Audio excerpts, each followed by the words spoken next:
Hi dear students, in today's class we will discuss Act 2, Scene 6. You may take page number 65. This scene takes place outside Shylock's house. Jessica, disguised as a boy, elopes with Lorenzo, taking some of Shylock's possessions. In last scenes we had seen about the elopement plan. In Act 2, Scene 4 we had seen some of the instructions given by Jessica about the elopement, the gold and the money that she will take, and the dress code of Jessica, and the arrangement for the elopement. And here in this scene we will see that Jessica is disguised as a boy's dress code. For what purpose? In order to elope with Lorenzo, and here Jessica elopes with Lorenzo, taking some of the possessions of Shylock, some money and the jewels of Shylock. Jessica elopes with Lorenzo. She is quite ashamed of her boy's disguise and her thievery. She is ashamed of two things. What all are the two things? First of all, her dress code, and the second one, the thievery. That means she takes some of the possessions of Shylock. And then at the end of the scene, Antonio informs Graciano of the wind favorable for sail and of Bassanio's departure to Belmont before the scheduled hour. At the end of the scene, Antonio informs Bassanio that the wind is very favorable and it is suitable for going Belmont. And before the scheduled hour, Antonio says Bassanio to leave to Belmont. So Bassanio leave for Belmont. What is the reason? Because the wind is favorable for the journey. And this scene emphasizes the mutual desires of Jessica and Lorenzo, which bridge religious and cultural differences. There is a difference we can notice between Jewish community and the Christian community, the Christian background and the Jewish background. But through the elopement of Jessica and Lorenzo, a Jewish lady marries a Christian boy. Through that marriage and through that elopement, they build a bridge, or they reduce the gap between the religious and cultural differences of two communities. So we will discuss the scene in detail and take page number 65. This scene takes place in Venice before Shylock's house. The main characters discussed in this scene are Graciano, Salarino, Lorenzo, Jessica, and Antonio. And in the beginning, there is a conversation between Graciano and Salarino we can see. And both are masked. Graciano and Salarino are masked for the celebration at the supper party, and Graciano starts the conversation. This is the penthouse under which Lorenzo desired us to make stand. This is the penthouse. The meaning is given: a house with a projecting roof forming an overhead shelter, or in other words, it is a porch. This is the porch under which Lorenzo desired us to make stand, under which Lorenzo asked us to stand. So this is the porch under which Lorenzo asked us to stand, Graciano says to Salarino. Then Salarino replies, his hour is almost past. The time he gave us is almost past. That means both are waiting for Lorenzo, and Lorenzo is late. That is why Salarino says, the time he gave us is almost past. Now take next page. There Graciano says, and it is marvel he outdoes his hour, for lovers ever run before the clock. A general truth said by Graciano. He says that it is surprising that he should come later than at the appointed time, because lovers always come before the time fixed by them. Outdoes means delays or late. Normally the lovers, they come before time. But here Lorenzo, he is very late. That is why Graciano says it is something strange. Marvel means strange or surprising. It is something very strange that Lorenzo is so late, because usually they always come before the fixed time, because the lovers are very eager to see each other, and normally they don't waste time and they don't be late. But here Lorenzo is very late. That is why Graciano says so. Then Salarino says, "Oh, 10 times faster Venus pigeons fly to see love's bonds new made." And about the comment made by Graciano, Salarino says, "Oh, 10 times faster Venus pigeons fly." Here you should understand who is Venus. Venus is the classical goddess of love, and she rides in a chariot drawn by doves. Doves means the pigeons. So here Salarino says that normally the lovers are very fast and they are 10 times faster than Venus pigeons. Whenever there is a new love bond is made, then the goddess of love is always presented there, and she comes in a chariot drawn by the doves, and these doves, they fly very fast and reach the place where the new love bond is made. And here Salarino says that normally the lovers are 10 times faster than the Venus pigeons or the chariot drawn by the doves. And in a way Salarino says that the lovers are very fast and they keep their time always, and they always come before the time. Then he continues that then they are wont to keep obliged faith unforfeited. It means lovers are always in a greater hurry to keep a new engagement than they are to keep their marriage promises. Obliged faith means the marriage promises unbroken. Normally the lovers, during their love or while they are in love, they keep their all the promises and they make new engagement, bond and everything. But after the marriage, the same passion we cannot see. Then Graciano says to Salarino, "That ever holds, who riseth from a feast with that keen appetite that he sits down. Where is the horse that doth unread again his tedious measures with the unbated fire that he did pace them first?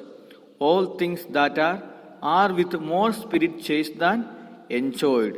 So Salarino in the last dialogue said that lovers are always in a great hurry to keep new engagement than they are to keep their marriage proposals unbroken.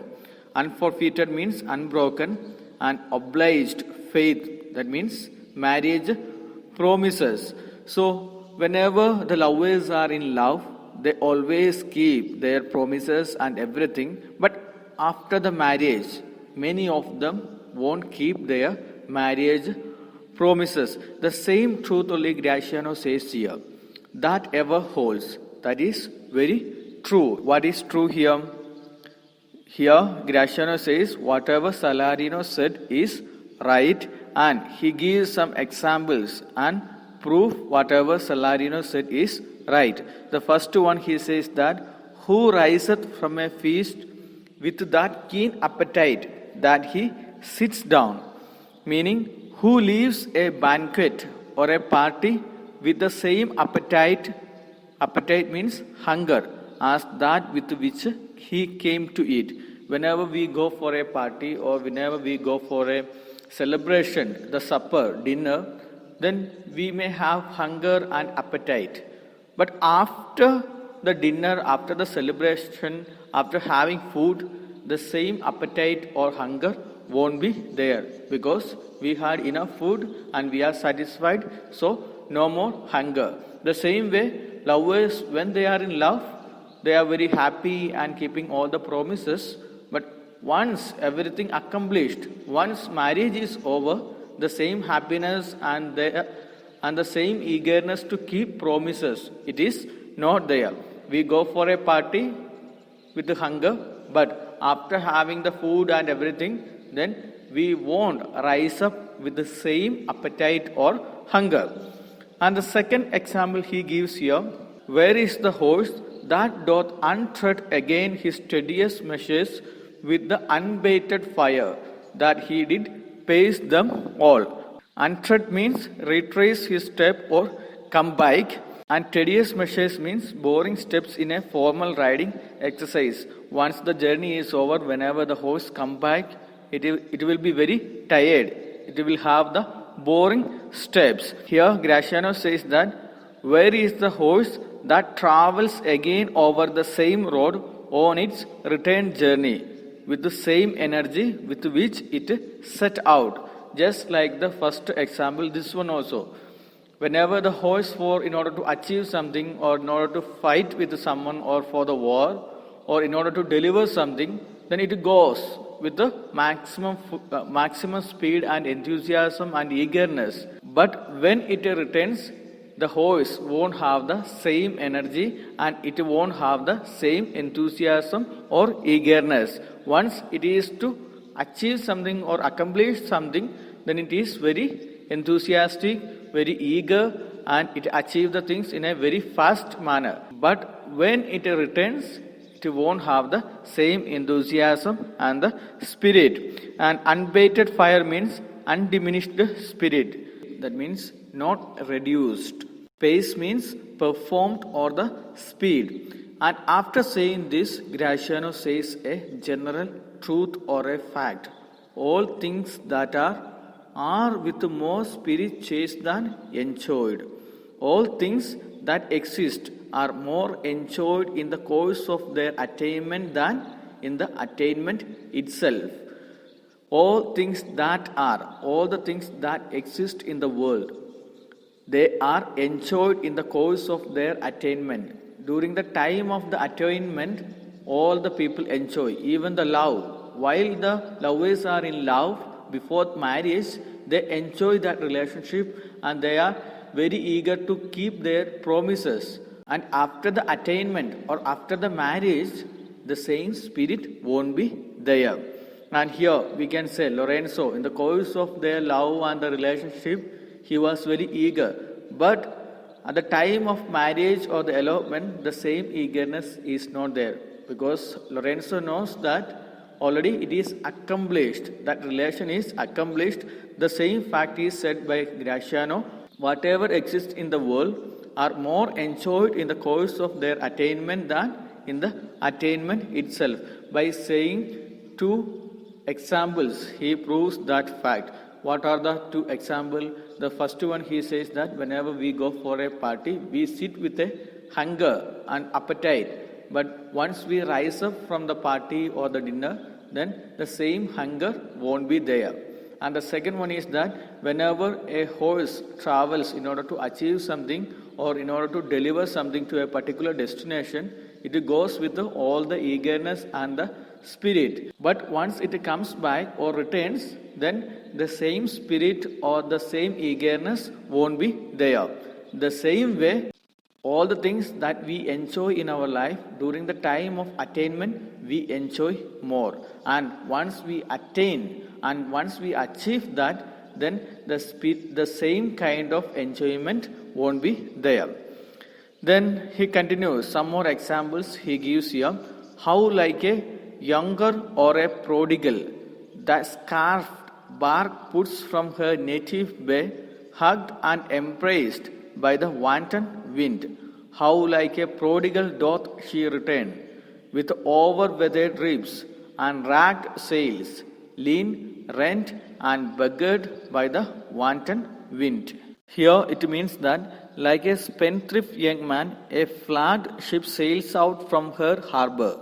Then, after being tossed about and hugged by the rough wind, she comes back with broken planks and torn sails. Like the spendthrift on his return, the ship damaged by the strong wind becomes lean, torn, and impoverished. So here again about the prodigal son. Here Graciano mentioned. What is the meaning of prodigal son? The person who spends money without any reason. And I told the story about the prodigal son. He asked all the shares from his father and he leaves his house with all the money. The same way, the scarfed bark puts from her native bay. The scarfed bark means the ship which is decorated with the flags. Here, Graciano says that just like a spendthrift son or a prodigal son, the ship which is decorated with the flags starts its journey from native bay. Native bay means native harbor. It starts its journey from native bay or harbor with such a decorations. But during the journey, what happens? Hugged and embraced by the wanton wind. Wanton means uncontrolled wind. So the ship which is very much decorated, it is hugged and embraced by whom? By uncontrolled wind. And what will happen to the ship once it is hugged and embraced by the uncontrolled wind? It will get many damages. Then after being tossed about and hugged by the rough wind, wanton wind, rough wind or the uncontrolled wind, she comes back. Then the same ship comes back how? Just with broken planks and torn sails. How like a prodigal doth she returns. Just like the prodigal son, the same ships returns. And you know how the prodigal son returns to his father. He lost all the money after spending with his friends and after spending the money for unnecessary things. He lost all the money. Then he comes back to his father without anything, nothing left with him. The same way, the ship also, which is very much decorated, after the journey, it is hugged by wanton wind and uncontrolled wind. It comes back how? With over-weathered ribs and ragged sails. Over-weathered ribs means stone-beaten sides. Ragged sails mean tattered or torn sails. So total damages we can notice that. In the beginning, once it starts its journey, it was very much decorated, but once it comes back, it is totally damaged, lean, rent and beggared by the wanton wind. Rent means torn, beggared means impoverished. So here we can find out the difference at the time of the journey and the return. And when it starts its journey, it was very much decorated, but when it returns, it is over-weathered, the storm-beaten sides, and then ragged sails, torn sails, then lean. Lean means bent down, rent, torn, and impoverished. So that changes we can, or the differences we can notice here.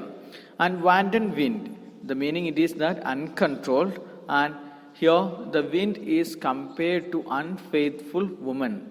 Why? Because just like unfaithful woman, the wind also changes. We cannot predict the path of wind.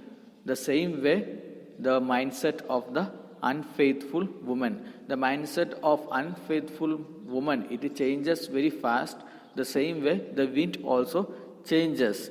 And here we can find a reference to the prodigal son because he also wasted money on bad woman or the unfaithful woman. So the comparison, we can find the uncontrolled wind or the wanton wind, it is compared with the woman because just like a woman who is unfaithful, the wanton wind also changes very quickly.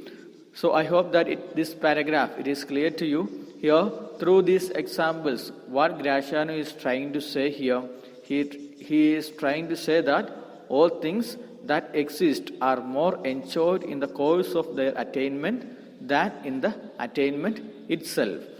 Then Salarino says, here comes Lorenzo, more of this hereafter. Now, Lorenzo is coming and we will talk about this later. Hope that it is clear to you, and the rest of the scene we will discuss in next class. Thank you. Have a nice day.